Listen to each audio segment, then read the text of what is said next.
back to KARD News. I'm Madison Cunningham. And I'm Graham Kalin. This last summer, our high school library has had some renovations. Julia has a scoop on all the new things. Oh, hey there. With great knowledge comes great responsibility. So why not grow that knowledge with books? The Boone Central Library now has a new book section for you to choose from. The books range from many different genres, including thriller to mystery, all the way to autobiography. A study conducted by Rush University Medical Center found that people challenging their mind to complete stimulating activities were less likely to develop plaques, lesions, and tau protein tangles found in the brains of people with dementia. Not only is it reversing medical conditions, but books broaden your vocabulary so you can impress your friends with words like infrastructure, aesthetic, mitochondria, and huma huma nuka nuka apua'a.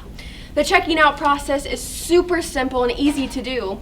All you do is pick out a book and give it to the librarians to scan and stamp, and you are good to go.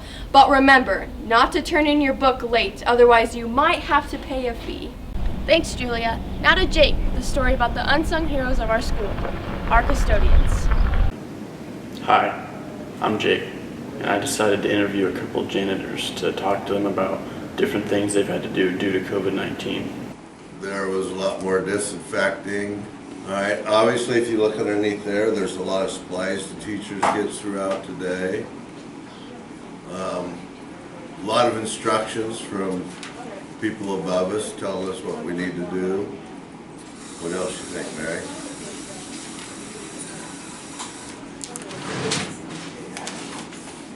Mary said she don't know. This is more so disinfecting and such as that than anything else. Keeping the supplies up. Activities, that makes a lot different because there's a lot more time. Lunch obviously is a headache for Roy.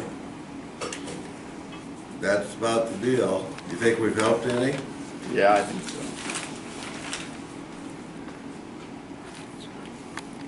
Now we'll take a minute to listen to our very first episode of our new podcast, Let Us Talk. Howdy folks, welcome to our first segment of Let Us Talk. Today we will be talking about activities in the greenhouse. Hi, I'm your host Richard Cleveland. I'm your co-host Harrison Dodds. And Let Us Talk. Oh, we can't stop growing. Let us talk, let us talk, let us talk, let's talk! Well, wasn't that a lovely intro, Harry? You could say it was on point.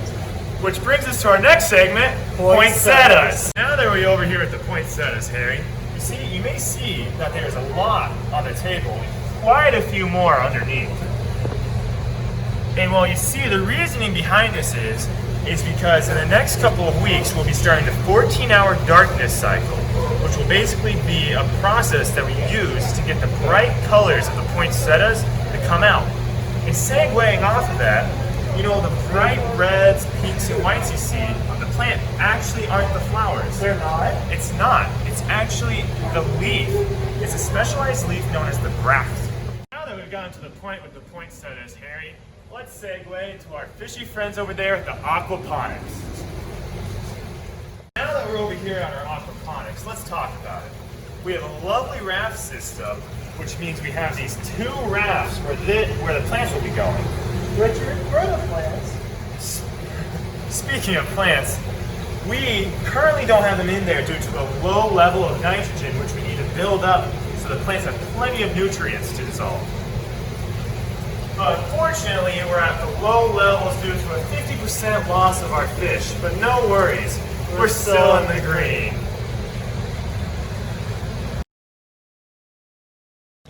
Let's get down to beatness. To our segment, Let's Get Down to Beatness. Today I'll be giving a little intro to what it's about and the beets I've been growing for the past few years. I have some over there and then some over there. It's my third year growing beets. And this kind of sparked up as a little bit of an idea based on, well, what would be fun? Let's give a few cool facts about plants each time we do this. And, well, I think it's fitting that today we'll be doing cool facts about beets. Like, did you know that the first beets were cultivated over 2000 BC in the Mediterranean region? When harvested, the entirety of the plant is edible, from the root of its leaves down to its long pointed root. In ancient times, the root part was not used for cooking, but instead as a medicine for treating painful disorders at the time, like headaches and toothaches.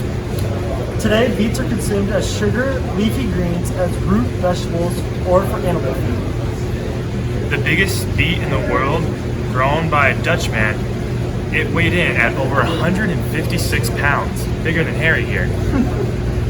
Studies have shown that the high levels of, I don't know how to say this, so we'll just end it there. Studies have shown the high levels of unique antioxidants and anti-inflammatory agents found in beets contributes to a reduction in the risk of many types of cancers. So it's an anti-carcinogenic. Stay tuned to the next Let Us Talk, where we'll be doing Let's Get Down to Beatness on this little guy, Cucumber.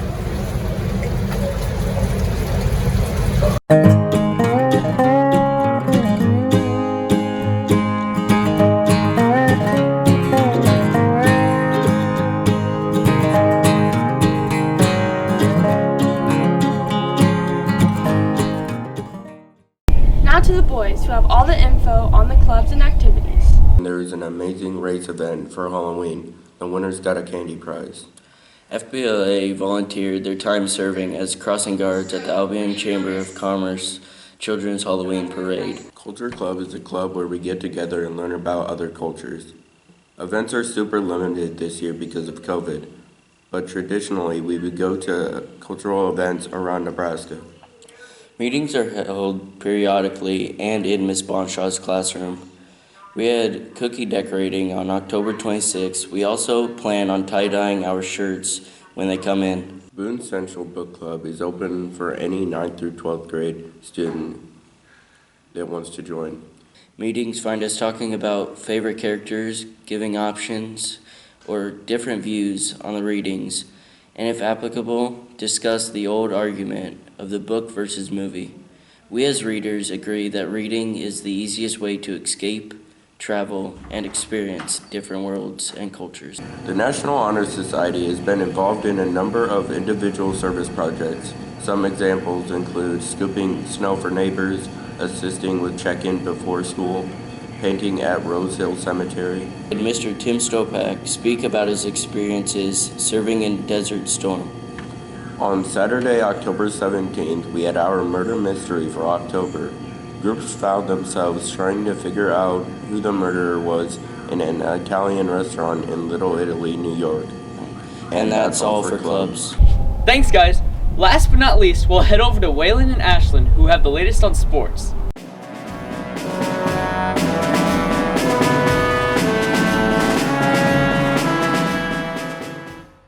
This week, Boone Central wrapped up our fall sports season. Football and volleyball came to an end last week. Varsity volleyball played at Lakeview in the C1 Sub-Districts game on October 26th. Lakeview won in 3 sets. Boone Central football finished the season with a nice win over O'Neill on October 22nd. The final score was 54-7. On October 23rd, our cross-country team went to Kearney for the state cross-country meet. At state, Jordan Stopak placed 3rd, Alicia Weeder placed 7th, Sam Weeder placed 22nd, Autumn Simons placed 66th, Morgan Johnson placed 79th, and Tessa Hamling placed 98th. Congratulations to those girls for becoming back-to-back state champions. Also, Harrison Dodds and Bradley Schindel ran at state for the boys.